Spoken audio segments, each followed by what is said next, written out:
Welcome back to the Law School Toolbox podcast. We have another episode in our Listen and Learn series. Today we are focusing on criminal procedure, specifically the Fourth Amendment to the Constitution and the limits it imposes on police action based on tips from anonymous informants. Your Law School Toolbox hosts are Alison Monahan and Lee Burgess. That's me. We're here to demystify the law school and early legal career experience so you'll be the best law student and lawyer you can be. We're the co-creators of the Law School Toolbox, the Bar Exam Toolbox, and the career-related website Career Dicta. Alison also runs the Girls Guide to Law School. If you enjoy the show, please leave a review or rating on your favorite listening app. And if you have any questions, don't hesitate to reach out to us. You can reach us via the contact form on lawschooltoolbox.com, and we love to hear from you. And with that, let's get started.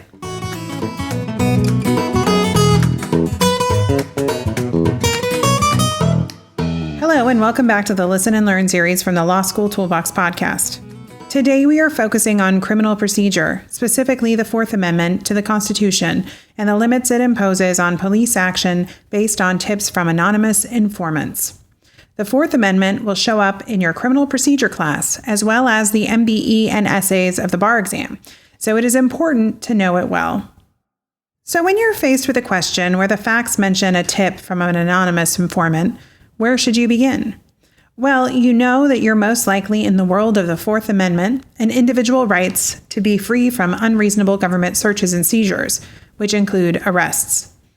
If you know the Fourth Amendment well, you're likely also aware that for an arrest, search, or seizure to be lawful, some justification is required, usually probable cause, but sometimes just reasonable suspicion. The informant's tip will almost always be part of this justification piece of your Fourth Amendment analysis. So here are some rules to write down for probable cause.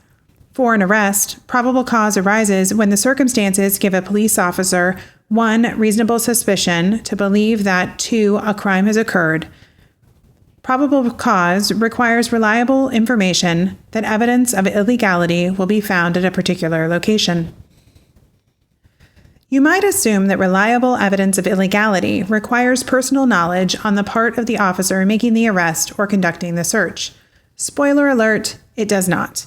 This is where information from informant comes into play. A police officer does not need first-hand knowledge to have probable cause. It may be based on the first-hand knowledge of another person, such as a confidential or anonymous informant. Courts apply a totality of the circumstances test to probable cause based on an informer's tip. This means that your analysis for an essay on this topic should use all the facts you've got and identify arguments on both sides of the issue of whether an informer's information seems reliable. Often, the facts in your interrogatory won't give you a lot of information about the informer or his or her basis for knowledge. Still, state the rules and apply as many facts as you have for your totality of the circumstances analysis. If all you have is the tip itself, without more information about the informant, focus on what the tip says. You can talk about whether it has specific details, making it more likely to be reliable, or information that only someone with first-hand knowledge of the crime would likely know. Does it seem to be in conflict with other key facts you have? If so, explain that and draw a conclusion about reliability from that.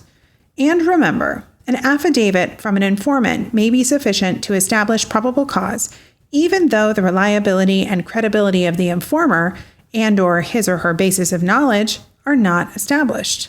Ready for a hypo? Here we go. This one is loosely adapted from the February 2004 California bar exam. A bank was robbed one morning by a man brandishing a shotgun.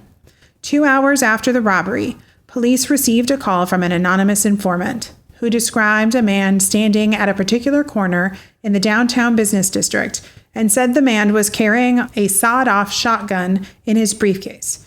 Within minutes, a police officer who had been informed about the robbery and the informant's tip observed Dan holding a briefcase at that location. Dan fit the description given by the anonymous caller. The officer approached Dan with his service revolver drawn, but pointed at the ground. He explained the reason for his approach, handcuffed Dan, and opened the briefcase. The briefcase contained the marked currency taken in the bank robbery. At trial, Dan moved to suppress the currency. How should the court rule on his motion? Looking at the interrogatory, we know that we are looking for ways for Dan to challenge the officer's conduct. Dan should start by arguing that by drawing his revolver as he approached Dan and handcuffing Dan, the officer effected a seizure of Dan. The seizure occurs when a reasonable person would have believed he was not free to leave. Well, this is pretty much a slam dunk in Dan's case, what with the handcuffs and the officer's drawn gun. It's hard to imagine any reasonable person would feel they could walk away in that situation.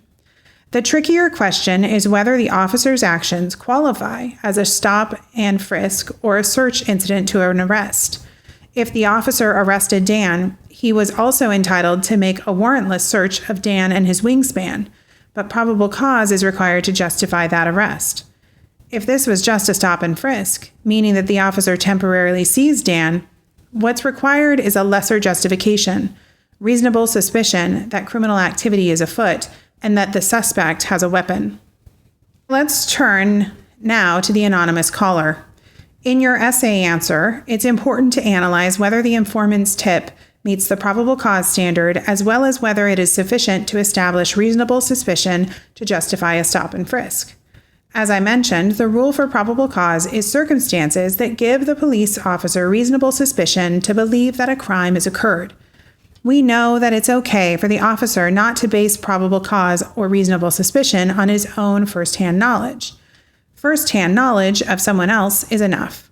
We also know that courts look at the totality of the circumstances to evaluate whether an anonymous tip is reliable and credible. So what are the circumstances here?